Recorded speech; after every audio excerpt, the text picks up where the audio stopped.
সুপ্রিয় শিক্ষার্থীবৃন্দ, mechanical engineering চ্যানেলের পক্ষ থেকে তোমাদের সকলকে জানাচ্ছি আন্তরিক শুভেচ্ছা। এনসিটিভি কর্তৃক প্রণীত ষষ্ঠ শ্রেণীর হিন্দু ধর্ম শিক্ষা বার্ষিক পরীক্ষার প্রশ্নপত্র নিয়ে আজকে আলোচনা করব। সময় 3 ঘন্টা, পূর্ণমান 100। ক বিভাগে রয়েছে বহু নির্বাচনী প্রশ্ন, যার মধ্যে প্রথমে থাকবে 15টা বহু নির্বাচনী প্রশ্ন থাকবে, প্রত্যেকটা এক করে মোট 15 নম্বর। এই 15টা প্রশ্নের সঠিক উত্তরগুলো তোমাদের খাতায় লিখতে হবে। তারপর 2 নম্বরে আছে এক কথায় প্রশ্নের উত্তর। এরকম 10টা প্রশ্ন থাকবে পরীক্ষায়, প্রত্যেকটা এক করে মোট 10 নম্বর।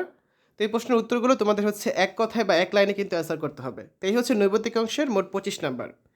খ বিভাগে রয়েছে রচনামূলক অংশ, যার মধ্যে প্রথমে আছে সংক্ষিপ্ত প্রশ্ন বা সংক্ষেপে উত্তর দাও। এরকম প্রশ্ন থাকবে 10টা। এটা সবচেয়ে ক্রিটিক্যাল অংশ, কারণ দেখো এই 10টা প্রশ্নের প্রত্যেকটা তোমাকে অ্যান্সার করতে হবে। তোমাদের যে সিলেবাসটা দেওয়া হয়েছে তার যে কোনো জায়গা থেকে প্রশ্ন আসতে পারে। সো এখানে তুমি কিন্তু অতিরিক্ত কোনো প্রশ্ন পাচ্ছ না। যদি কোনো কিছু স্কিপ করো সেক্ষেত্রে সমস্যায় পড়তে পারো। তাই এখান থেকে 10টা প্রশ্ন আসবে, 10টার প্রত্যেকটাই তোমাদের অ্যান্সার করতে হবে, ঠিক আছে? 4 নম্বরে আছে রচনামূলক অংশের মধ্যে যেগুলো দৃশ্যপটবিহীন প্রশ্ন। এই ধরনের 5টা প্রশ্ন পরীক্ষা থাকবে, সেখান থেকে তোমাদের যে কোনো 3টা প্রশ্নের অ্যান্সার করতে হবে। এক্ষেত্রে তুমি 2টি অতিরিক্ত প্রশ্ন পাচ্ছ। তো প্রত্যেকটা প্রশ্ন 5 করে, মোট 3টা প্রশ্নের জন্য 15 নাম্বার। সো এখান থেকে 5টার মধ্যে তুমি যে 3টা প্রশ্ন ভালো পারো সেগুলোর অ্যান্সার করবে। তারপর আছে দেখো দৃশ্যপট নির্ভর যে রচনামূলক প্রশ্ন। এরকম প্রশ্ন থাকবে তোমাদের পরীক্ষায় 7টা থেকে তোমাদের অ্যান্সার করতে হবে 5টা প্রশ্ন। আর প্রতিটা প্রশ্ন 8 করে, মোট 40 নাম্বার। বড় একটা অংশ রয়েছে দৃশ্যপট নির্ভর প্রশ্নে, ঠিক আছে? তো এরকম 7টা প্রশ্ন থাকবে, একটা করে দৃশ্যপট থাকবে, তার আলোকে 2টা করে প্রশ্ন।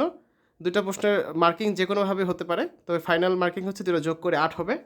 এভাবে করে যে কোনো একটা দৃশ্যপট থাকবে বা 2টা দৃশ্যপট থাকবে, তার আলোকে 2টা করে প্রশ্ন থাকবে। দেখো 3 আর 5 যোগ করলে কিন্তু 8ই হচ্ছে।